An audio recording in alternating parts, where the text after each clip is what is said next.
दोस्तों नमस्कार। इस एपिसोड में देखेंगे चापलूस पत्रकार हुए बेनकाब। देश के सुपरस्टार अमिताभ बच्चन के टीवी शो कौन बनेगा करोड़पति में पत्रकारों को लगाई गई लताड़ और दिया गया संदेश कि झूठी पत्रकारिता ना करें, इससे देश चौपट होता है। आइए देखते हैं यह वीडियो जो कौन बनेगा करोड़पति का है। तो देवियों सज्जनों, हमारे सामने गुड्डी जी बैठी हैं। तो गुड्डी जी, सवाल ये है आपके सामने, इनमें से किस में जीपीएस टेक्नोलॉजी होती है? ए टाइपराइटर, बी टेलीविजन, सी सैटेलाइट या डी 2000 रुपए का नोट? सर डी 2000 रुपए का नोट। छोरा है। अरे सर मैं क्या जी, पूरा इंडिया श्योर है। देवी जी, आपका उत्तर गलत है। सही उत्तर है सी सैटेलाइट। सर आप मजाक कर रहे हैं ना? नहीं, मैं मजाक क्यों करूंगा। मजाक तो वो था जिसे आपने सच मान लिया है। पर सर न्यूज में तो यही दिखाया था। ये तो उनकी गलती हुई ना? नहीं, हो सकता है उनकी गलती हो, लेकिन नुकसान तो आपका हो गया ना।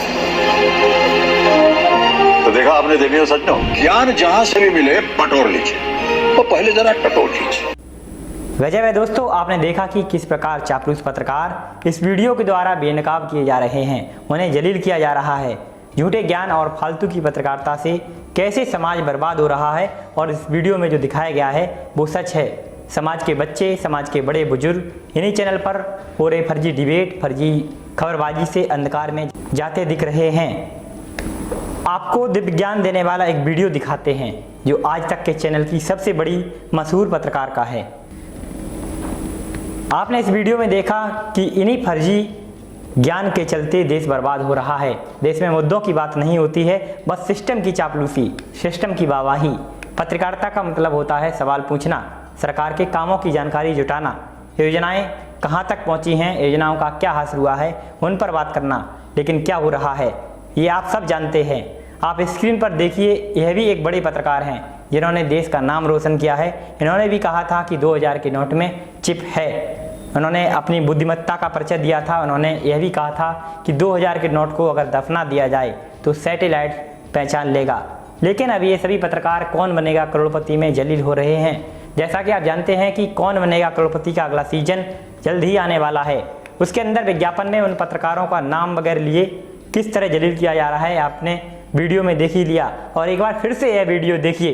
तो देवियों सज्जनों, हमारे सामने गुड्डी जी बैठी हैं। तो गुड्डी जी, सवाल ये है आपके सामने, इनमें से किस में जीपीएस टेक्नोलॉजी होती है? ए टाइपराइटर, बी टेलीविजन, सी सैटेलाइट या डी 2000 रुपए का नोट? सर डी 2000 रुपए का नोट। छोरा है। अरे सर मैं क्या जी, पूरा इंडिया श्योर है। देवी जी, आपका उत्तर गलत है। सही उत्तर है सी सैटेलाइट। सर आप मजाक कर रहे हैं ना? नहीं, मैं मजाक क्यों करूंगा। मजाक तो वो था जिसे आपने सच मान लिया है। पर सर न्यूज में तो यही दिखाया था। ये तो उनकी गलती हुई ना? नहीं, हो सकता है उनकी गलती हो, लेकिन नुकसान तो आपका हो गया ना। तो देखा आपने देवियों सज्जनों, ज्ञान जहां से भी मिले बटोर लीजिए, तो पहले जरा टटोल लीजिए। देखा आपने। आप जानते हैं दोस्तों, इस देश में दो चीज़ें दिखाई देती हैं। एक तरफ अमिताभ बच्चन का उस गोदी मीडिया पत्रकारों को जलील करना, ये अपने आप में सबसे काफ़ी बड़ी हैरत वाली बात है, क्योंकि काफ़ी लंबे अरसे से अमिताभ बच्चन विवादों से दूर रहे हैं। इस सरकार पर कोई भी टिप्पणी करने से वे लगातार बच रहे हैं। आप दूसरा पहलू समझ सकते हैं, जो महिला बच्चन जी के सामने हैं वो भी एक अभिनेत्री हैं, और इस विज्ञापन के अंदर वो इस देश की जनता को बताने की कोशिश कर रही हैं कि किस तरह इस देश की जनता को झूठे प्रोपोगेंडा के जरिए ब्रेन वॉश किया जाता है, एक अलग दिशा में उन्हें ले जाया जा रहा है। किस तरह इस देश के चैनल इस देश की जनता को मूर्ख बनाते हैं। दोस्तों, देश की इकोनॉमी और नोटबंदी का दर्द देश आज भी झेल रहा है, ऐसा आप सभी जानते हैं।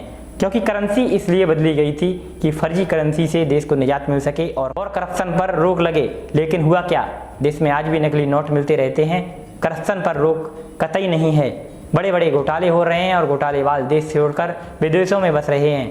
दोस्तों, अक्सर मीडिया के माध्यम से भारत की जनता को समझाया जाता है कि भारत की विदेश नीति सफल हो रही है, और सफल भी है। करीब हर देश से भारत के रिश्ते मजबूत हो चुके हैं। दोस्तों, अगर हमारे देश के विदेशों से अच्छे संबंध हैं तो विजय माल्या, नीरव मोदी जैसे लोगों को पकड़कर भारत क्यों नहीं लाया जा रहा है। बात देश में स्वच्छ भारत मिशन की हुई थी, लेकिन सफाई सिर्फ 2 अक्टूबर पर ही होती है। जरा गांव में जाकर देखिए उनके हालात क्या हैं। गांव में कीचड़ से बजबजाती सड़कें आपको देखने को मिल जाएंगी। बात नदियों के साफ करने की हुई थी, बड़े बड़े बजट निकाले गए, लेकिन क्या नदियां साफ हुई? महंगाई को कम करने की भी बात हुई थी, क्या महंगाई कम हुई? रोजगार के मामले में भी आपको पता है देश में कितने रोजगार वाले लोग सुख और चैन से रह रहे हैं। कई गाँव में विद्युत कनेक्शन बांटे गए, सिलेंडर बांटे गए, लेकिन बिजली आपूर्ति की समस्या लगातार बरकरार है और अभी हाल ही में बिजली के कनेक्शन और गैस सिलेंडर के कनेक्शन कराने भी महंगे हो गए हैं। सड़कों को गड्ढा मुक्त करने की बात की गई थी, तो जाइए कुछ गांव को छोड़कर किसी अन्य गांव में देखिए सड़कों की हालत क्या है। उन सड़कों को देखकर लगता है कि सड़क में गड्ढा है या गड्ढे में सड़क। सवाल पूछे उन नेताओं के बारे में जो नेतागिरी की शुरुआत करने से पहले क्या थे और क्या हैं। इन सभी की जांच होनी चाहिए और देश की जनता को भी सुधरना चाहिए, जैसा कि केबीसी के माध्यम से अमिताभ बच्चन कह रहे हैं। ज्ञान जहां से भी मिले बटोर लीजिए और थोड़ा जरूर टटोल लीजिए। तो दोस्तों बने रहें सवालों के साथ और देखते रहें द दस्तक 24। चैनल को शेयर करें और अपने मित्रों को सब्सक्राइब जरूर करवाएं।